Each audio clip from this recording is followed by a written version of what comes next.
Hello, everyone. Welcome to the college seminar for freshmen of the class of 2025. Today in our presentation, we're going to be going over introductions, a quick college overview, the admission requirements, how to pay for college, and preparing to apply for college as well. I'm Miss Jen. I'm one of the school counseling interns here at Mission Hills. I got a bachelor's in psychology from SDSU, and I'm working towards my master's in counseling at SDSU as well. All right, and hey everyone, I'm Miss Allison. I am also one of the school counseling interns at Mission Hills High School. I got my bachelor's degree at Cal Poly San Luis Obispo in psychology in 2017, and then I'm also working on my master's in counseling at SDSU, graduating in 2022. So before we go over all of this information about college, we kind of want to go over our philosophy here at Mission Hills High School, where we state that who you are and what you do in college is a better predictor of future success and happiness than where you go to college. Successful people come from every school in the country. A great school will never make an average person excel. A great person will excel at any college. So just keep that in mind as we go over all of this information today about different college applications and the Fafsa and financial aid applications as well. And take a deep breath as we go through it all. We know that you are all freshmen and that there's a lot happening. I mean, this can be kind of overwhelming.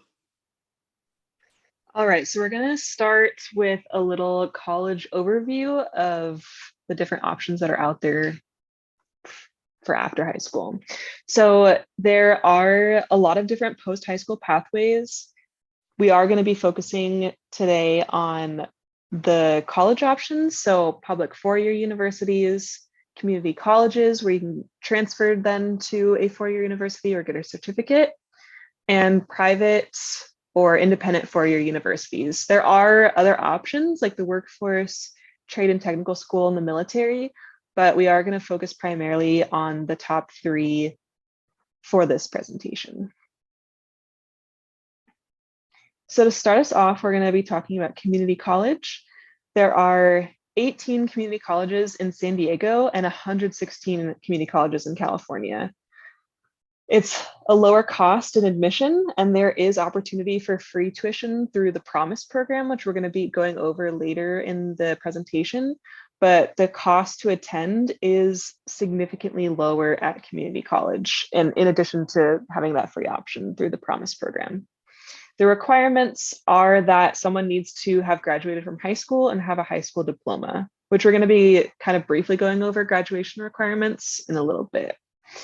After spending usually 2 to 3 years in community college, there is the option to transfer to a four-year university, but it's also possible to get a certificate as well and not have to transfer to a four-year university afterwards.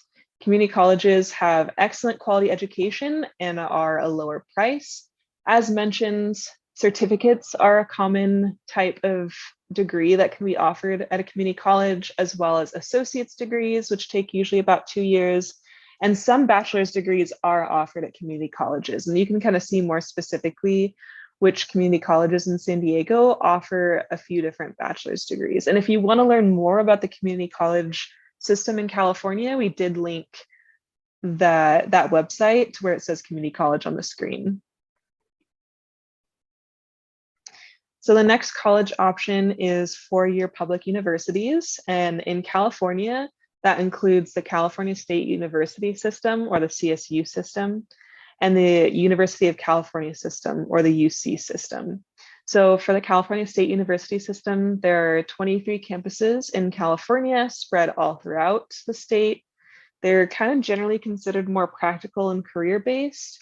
And the requirements for getting in are completing A3g requirements, which we're going to be covering later on in the presentation. The GPA has to be reported from high school.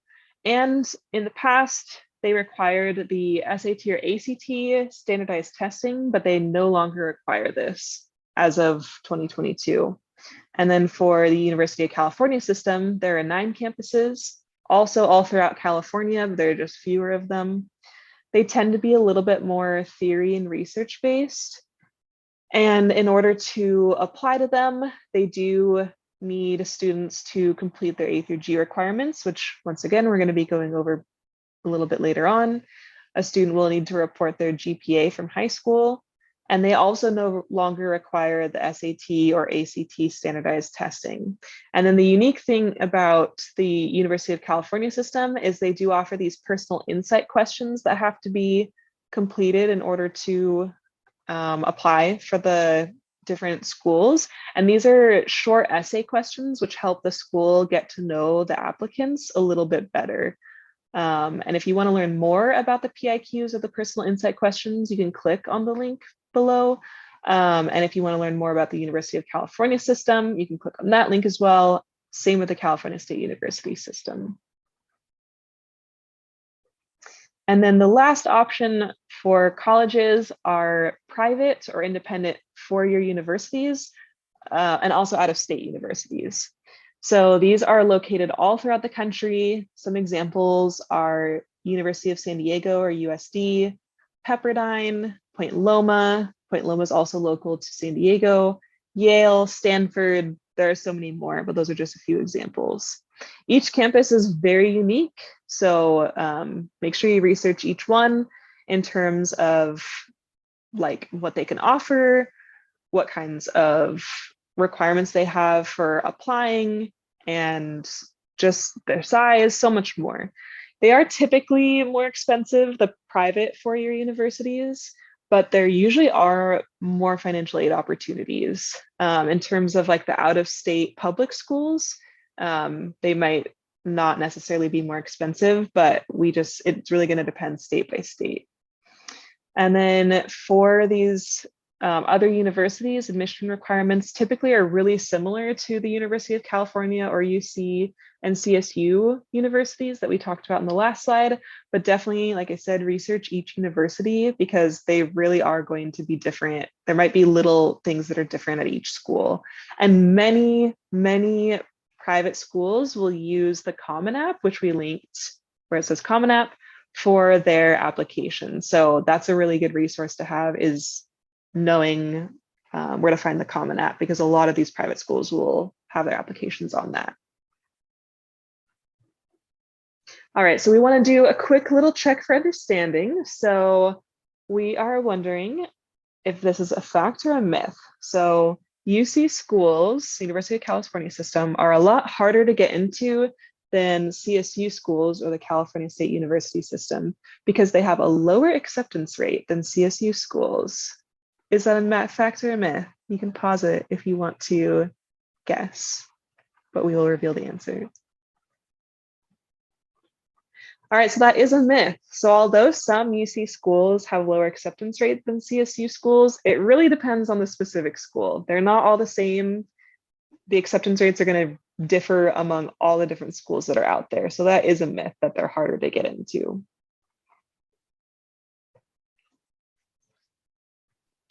All right, so I'm going to be talking a little bit about the admission requirements to get into college.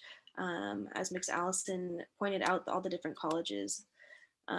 So one thing that we were kind of talking about a little bit is A3g requirements in terms of how to get into some of those UC and CSU schools.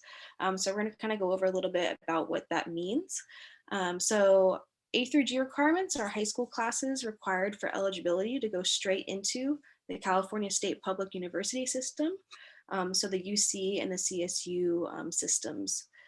So most independent universities and out-of-state schools require similar courses, but the A3g requirements are specifically for those California State Public University systems.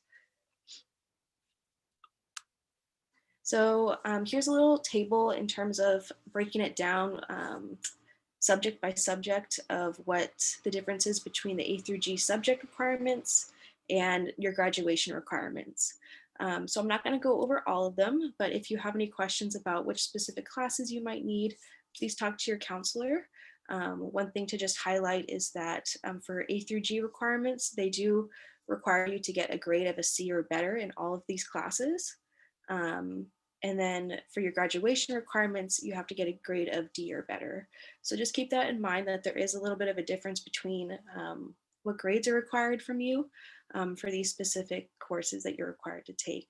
And also just keep in mind that there's a lot of overlap between your graduation requirements and the A3g requirements as well. So another fact or myth that we're going to ask you for a little check of understanding. If a student already has a few D's or F's as a final grade in any of their classes, they cannot get into college. So do we think that's a fact or a myth? It's a myth. There are multiple ways to make up these classes through summer school, credit recovery, or through a Palomar class. So summer school is being offered right now. You're available to sign up until June 9th, I believe. So go ahead and ask your counselor if you have some questions about that. There's also credit recovery, which is the option to retake a class during school through an online course. And then also through a Palomar class, if you'd like to, which we're going to be talking about a little bit in the future of this presentation. Students also have the option to go to a community college if you do have a lot of D's or F's after high school, and then transfer over to one of those university systems. And then some recommendations for admission. One is to try and take more rigorous courses. So that would help you have like a more competitive application.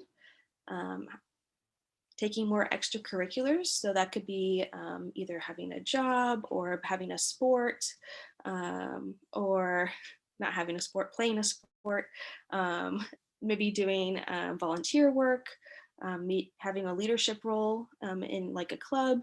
So just keep that in mind that some schools look for that to have like more of a well-rounded application. And then also the SAT and ACT standardized tests, they're becoming less common. Currently, the UC and CSU schools are not requiring them anymore. And then to go over a little bit more specifically as to what rigorous courses are. So honors and AP classes are college level learning like classes that you typically have more work and higher expectations for. All AP classes are weighted, so that means that you can have like a GPA boost, and many honors classes are also weighted. AP courses include an AP test that's optional in May. If you're able to earn a 3, a 4, or a 5 on the AP test, most colleges will give you college credit before you even start college. It's a really awesome way to earn extra college credit before even going to college. And then also just keep in mind that honors and AP classes are not a requirement, although we do highly recommend them because it shows the college that you're wanting to challenge yourself in your academics. But just because if you don't take an honors or AP class does not mean that you won't get into college. And then also some college courses that are available are through dual enrollment and concurrent enrollment. These are options to get a head start on exposure to college courses and earn high school credit as well. So a little bit more about dual enrollment is that it's a chance to enroll in Palomar courses taught at Mission Hills. So if you're interested in that, there is no cost for it. So you're able to earn high school credit while also getting exposure to what a college course would be like. There is a link here if you want to sign up for fall 2022. And also if you have any more questions, please feel free to talk to your counselor about it. And then for concurrent enrollment, this is a chance to enroll in a course at Palomar. So that means that you're not taking the class at Mission Hills, you're taking a Palomar class at the Palomar campus. For this type of class, you might have to pay. It will be low cost. So you're not paying like a tuition, but you still have to pay for your books and some student fees. Again, if you do have more questions about the difference between dual and concurrent enrollment, please feel free to reach out to one of your counselors to ask more questions. And then again, we kind of wanted to just go over the fact that CSUs and UCs are not requiring standardized testing for admissions anymore. However, there are some private and independent colleges, and if you're looking to attend a college outside of California, they may still require the SAT or ACT. So please take time to research those specific colleges and check out the SAT and ACT websites. where if you're interested, you can click the SAT link, the little logo right here, and the ACT logo that will take you to their website. So again, CSUs and UCs are not requiring standardized testings scores, but there might be some other colleges outside of California or even private colleges that are interested in getting those scores from you. So please research. All right, so now we're going to go over paying for college, and just a heads up, this is a lot of information. It all has been. So just remember, you don't have to remember this all in after watching it, and it is confusing. So just want to put that out there. We will get through this together, and your counselor can help you as well. So there are 5 main ways to pay for college. The first one that I just want to kind of go over real quick is grants. These grants are financial aid that's given out based on GPA and need, so financial need, and it does not need to be repaid. So a lot of people will kind of describe this as like free money. Then we've got federal loans. So this is money that is loaned to a student with a low interest rate and needs to be repaid. So it's money that you borrow and then have to eventually pay back, and it accrues interest, so it increases over time. Then we've got scholarships. This is money given out based on achievement and application, and also sometimes based on need, financial need. And it does not need to be repaid. So this is, once again, free money. Then we've got work study, which is money paid directly to a student as wages. So like as a job, for an on-campus job. And this is also based on financial need. So this is like a job that's like more reserved for people who qualify for work study based on financial need. And then the last way is through personal savings, if this is applicable to someone. So saving money for college in a ScholarShare 529 plan is one way to save for college, one option for saving for college. So this money is not taxed as long as it's used for school-related expenses. So if you want to learn more about the ScholarShare 529 plan, you can click on that link right there. It'll take you to the website with more information. So that's just paying with like personal savings. All right, so for applying financial aid, there are 2 different types of financial aid applications. There's the Fafsa, and this is for students who have a social security number. And then the California Dream Act, or CATA, this is for students who don't have a social security number or who are considered undocumented. So we'll start with FAFSA. When someone applies for FAFSA, they put in the information that the application asks of them, which if you want an overview of what that might look like, you can click on this video overview at the bottom. And so after they've given all the information that the application asks of them, the application is going to calculate what types of financial aid a person is eligible for. So some of the types of financial aid of aid that's available through FAFSA are federal aid, which is through the US government, and state aid, which is through the state government. And so this is all calculated after filling out the application. It's not something that like the applicant needs to worry about. The application will take care of which ones a person is eligible for and qualifies for. So within federal aid, or money paid by the federal or by the US government, that would be Pell Grants. Once again, grants are money that someone does not need to pay back, free money. Work study, which again, jobs reserved for people who are eligible for work study. So that's paid through working. Then we've got student loans, and this is money that does need to be paid back, as we mentioned before. So those are the types of aid offered by the US government or the federal aid. Then we've got the types of state aid, which is paid for by the state government. So we've got 2 different types of Cal Grants. Once again, grants are free money, you don't have to pay them back. And the difference between Cal Grant A, B, and C is GPA. That's how someone can be eligible for the different Cal Grants, is through financial need and then through GPA. And then the middle class scholarship is another type of aid that is offered through the state through filling out the FAFSA application. And this is also free money. And then we have the Chafee Foster Youth Grant, which is available for foster youth and is also money that does not need to be paid back. So that's kind of the overview of the FAFSA. If this was a lot of information to take in, don't worry too much about it. I highly recommend watching the video overview and also just knowing that this is going to be repeated to you many different times throughout your time in high school. And counselors are great at being able to help. Counselors and the Future Center, which we'll cover at the end, are really great resources for helping with any questions about this. All right, and then for, like I said, students who don't have a social security number or are considered undocumented, we've got the California DREAM Act. Unfortunately, for students who are undocumented and through the California DREAM Act, no federal aid from the US government is available. However, there is state aid from the state government. So within that, we've got the different Cal Grants, Cal Grant A, B, and C again, and this is free money that does not need to be paid back. You, a student, can be eligible for this based on their financial need and then eligible for the different types A, B, and C based on their GPA in high school.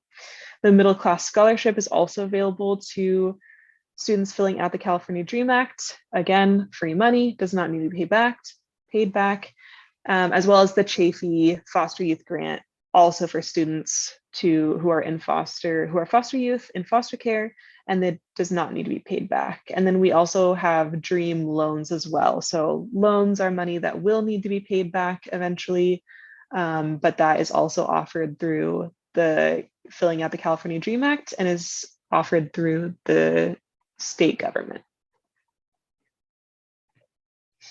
All right, and then we just also wanted to bring up in terms of CADA, bringing up the California DREAM Act. So Students Without Limits is an organization in the San Diego area that partners with Mission Hills High School, and they support students who will be filling out the California DREAM Act or CADA with information sessions on how to fill it out. They also provide after-school workshops for undocumented students and students who have undocumented parents to connect students and families to local resources, general resources, and then also supporting students with college and financial aid applications. So the Fafsa application or the California DREAM Act application. And so if you're interested in learning more about Students Without Limits, we've linked it here. And then Mission Hills High School also has a resource page for undocumented students that we wanted to link as well. All right, so we talked a lot about FAFSA and CADA. Now we want to talk a little bit about the Promise program.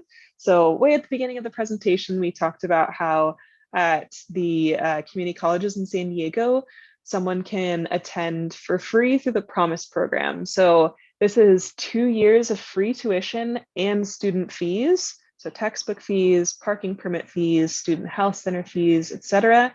And that's for the community colleges in San Diego, which does include Palomar and all the other ones in San Diego. So the Palomar or the Promise program also does give access to specialized academic and career planning with support services. So kind of like in high school, how you see your counselor if you have questions about academics, college, or career. In college, it's very similar. And with the Promise program, there's specialized support services for people who are in the Promise program. And this is available at all local San Diego community colleges. If you want to learn more about the Palomar Promise, we have linked it here.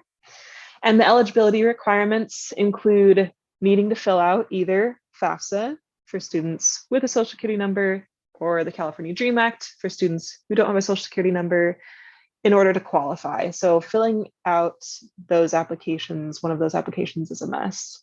And then a person does have to be a first-time college student.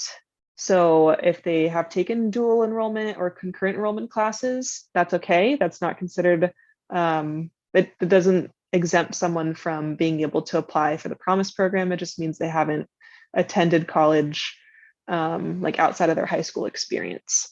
So being a first-time college student, they have to also complete the Palomar Promise application, which is pretty short, and a counselor or the Future Center can definitely help students out with that. And while they're at the community college, they have to be enrolled in at least 12 units, which is about 4 classes, and they have to keep up a 2.0 GPA, which is about all C's. So those are some of the eligibility requirements for that Promise program, which will get students who attend community college 2 free years of classes and all their fees. So we've got another fact or myth for you. The statement is, if I know I won't qualify for financial aid, then I don't need to fill out a Fafsa application or a California Dream Act application. Is that fact or is that myth? You can pause it now if you want. All right, so the answer is it's a myth. So even if you think you won't qualify, it is essential to fill out a financial aid application.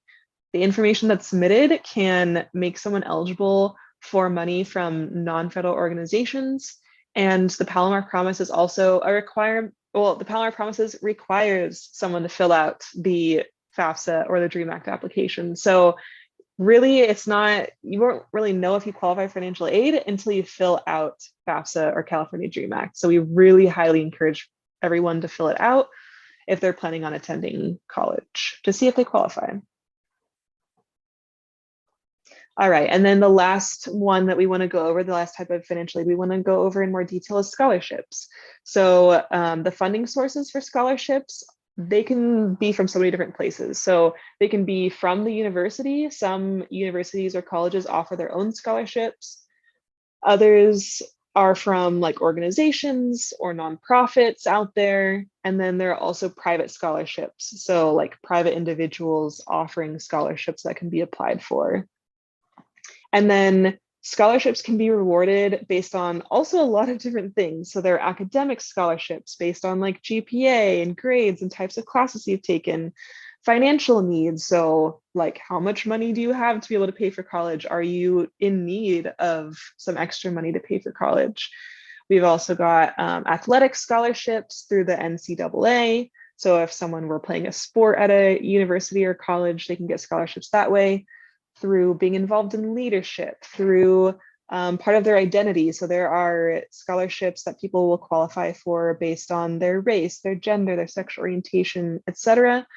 Others will require people to be involved in certain clubs or do certain hobbies, extracurricular activities, maybe have involvement in the military, maybe they have had to complete a certain number of community service. There are tons of scholarships out there.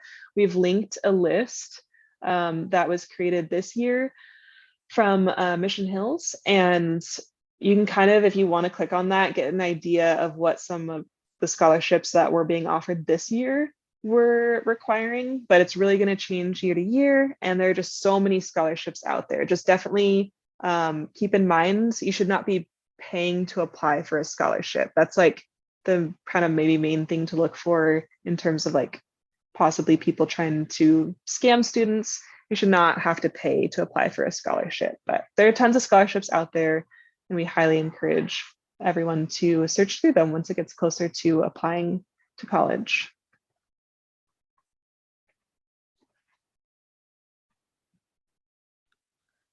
All right, so we're going to talk a little bit about how or preparing to apply and the different steps that you can take now to try and apply for college in the future. So what can you do now to prepare? One of the big things is to create a solid academic foundation. So maintaining those A3g requirements that we showed previously in the table, getting at least C's in all classes. Try for A's and B's, but just remember that you have to at least get a C or better in all of your classes for A3g requirements. Ask for help from teachers when struggling. So I know that this can be a little challenging to do, but if you do need help in terms of getting better grades in your classes, please reach out to your teachers. They're there to help. And also look for some of those tutoring resources at Mission Hills. And then start planning and get involved. So talk with your school counselor and the folks at the Future Center if you are interested in pursuing a four-year degree or a community college degree after high school. You can start talking with your school counselor or someone at the Future Center now to kind of get an understanding of what you can do now to prepare.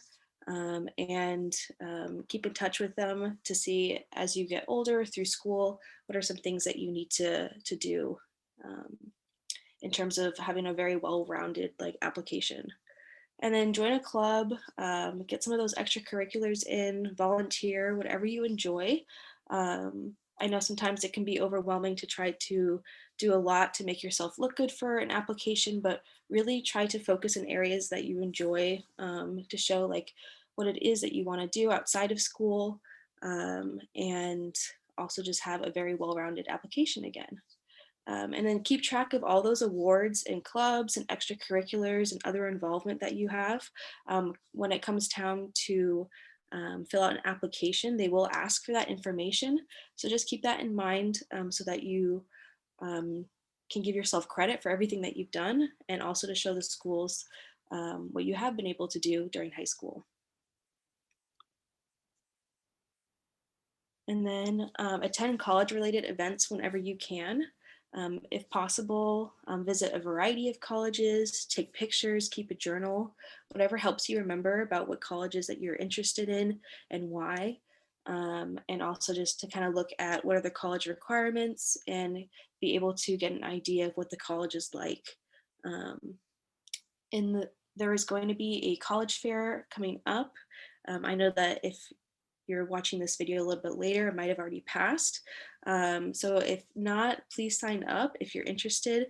You'll be able to talk to some representatives from colleges around the world at Scripps Ranch High School, Saturday, April 23rd from 1 to 3. But just keep in mind, this isn't the only college fair that will happen. So keep an eye out for other events that might be happening, or even talk to your school counselor or anyone from the Future Center about some other college fairs or other events about colleges happening. And then also follow the Mission Hills Counseling and Mission Hills Future Center accounts on Instagram for local college related events. They're really awesome about keeping their Instagrams like updated, and they have a lot of flyers that always come out if there's something going on around your community. So please like follow them on Instagram. They're an awesome resource to get started. And then start reflecting on what you might be looking for in a college. Um, this is really important to kind of keep an idea of why you want to go to college. What are you looking for? What area are you looking to study in? Does that college have the area that you're looking to study in? And kind of start thinking about what is important to you in terms of the different colleges out there.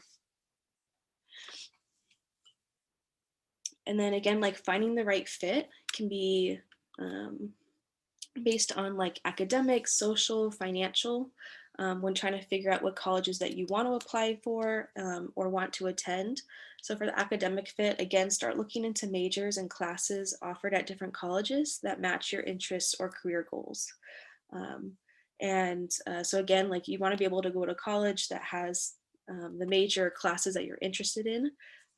And you might not know what you're interested in right now as a freshman or just whatever grade level that you're in. So try to keep in mind like what are some classes that you're kind of leaning towards that you might like more than others, and start kind of taking some time to research what majors are out there even, and what colleges have those different majors. And then also start looking at like the social fit. Start thinking about like your ideal location. Do you want to be close to home? Do you want to be away from home? Um, do you want somewhere that's more city or somewhere that's more rural? Think of like the size of the school, the diversity of the students, the different clubs and extracurricular options, maybe different athletics. If you're really into football, like make sure that that school has a football team. Um, like, are they really into school spirit? Is that something that's important to you? So kind of taking a moment because you will be spending a lot of your time at this college. So figuring out what that social fit is like and if that's something that is interesting to you. And then also kind of looking at your financial fit of the school. So this is also important. Can you afford the total cost of attendance? What kinds of scholarships do they offer? In your senior year, how much financial aid are they offering you? So it's really important to also keep that in mind when you're looking at different colleges, kind of looking at what is the cost of it, how much financial aid are they going to offer you, and then also what kind of scholarships can they offer. So all three of those are really important to keep in mind when looking and researching for the different colleges and schools that you're interested in. And then we're going to do one more fact or myth.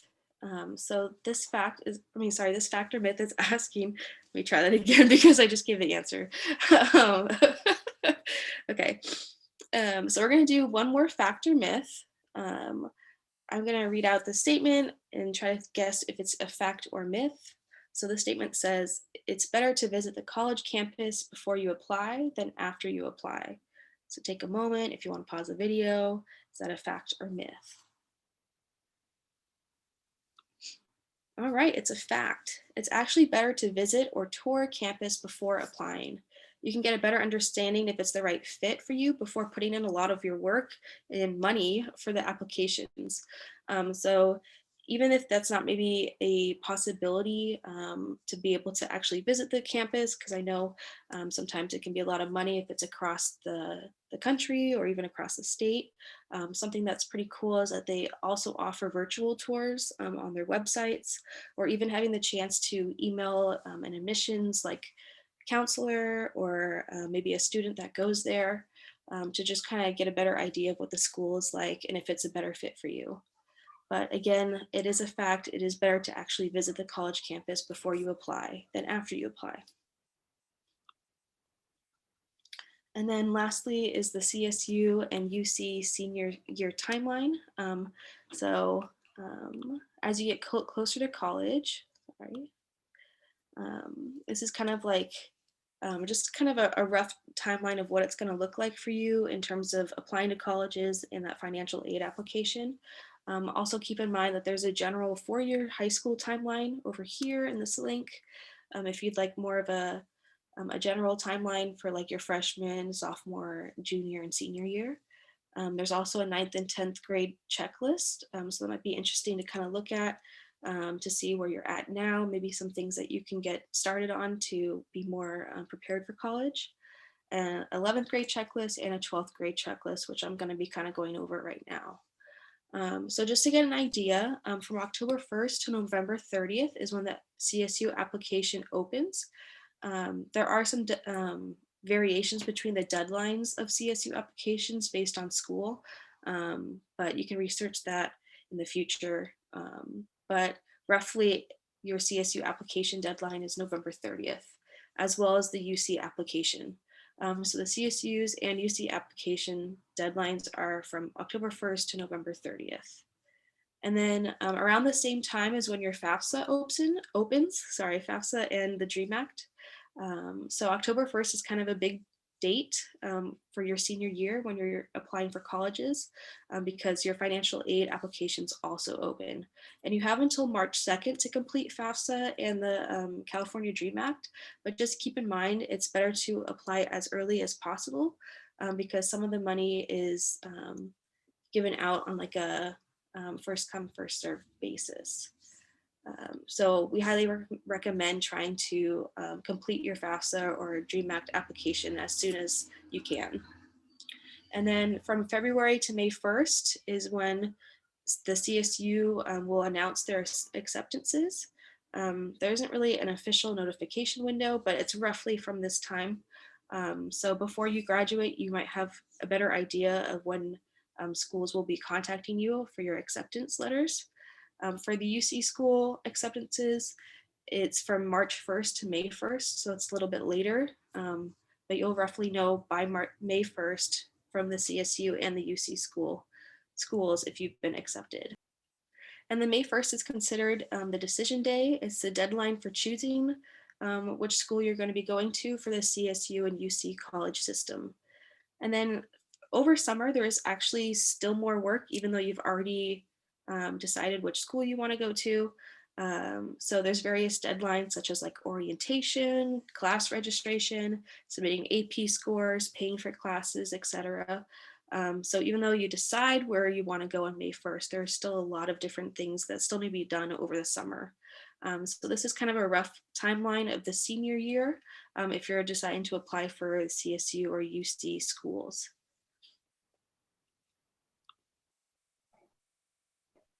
All right, so this is really the end of our presentation. We are going to go through just like a little bit more information on resources and how to get some support, but you made it through the bulk of all the information. It was a lot. Just remember to breathe.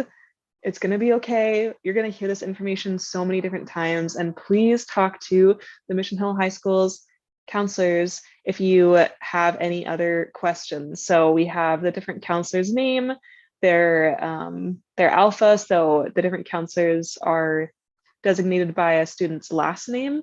And then we also have their emails if you want to send your counselor an email. So for example, like my last name is Newly. So my last name starts with an N. So I would be seeing Miss Goldstein because she has LO through OP. And then please connect with us on social media. Miss Jen mentioned that these stay really up to date and might have more they will have more information as the weeks go on, as the months go on, as the years go on, about different opportunities for different events to attend, different scholarships that are available out there. So please follow us on social media and watch some of our YouTube videos as well. We've got a YouTube channel. And then the Mission Hills High School Future Center, which we've been talking about a few different times throughout the presentation, talking with Miss Amanda and Miss Sanchez. They are great at helping with career planning, finding and applying for jobs, interview prep, resume writing, cover letter writing, and more. So that's Miss Amanda, more a little bit for like career related things, but for the college seminar questions and a lot of things related to college, that'll be Miss Sanchez. She can help with a lot of different things, including also exploring options beyond college as well. So we've got both of their emails on there, and we also have their Instagram handle. If you want to follow them, they keep it very up to date. And then we've also got their Future Center virtual classroom as well, which they have more information on. And then thank you so much for coming. We really appreciate you sticking along this whole time, and we wish you the best of luck in the rest of your freshman year and beyond. Yes, thank you. Bye, everyone.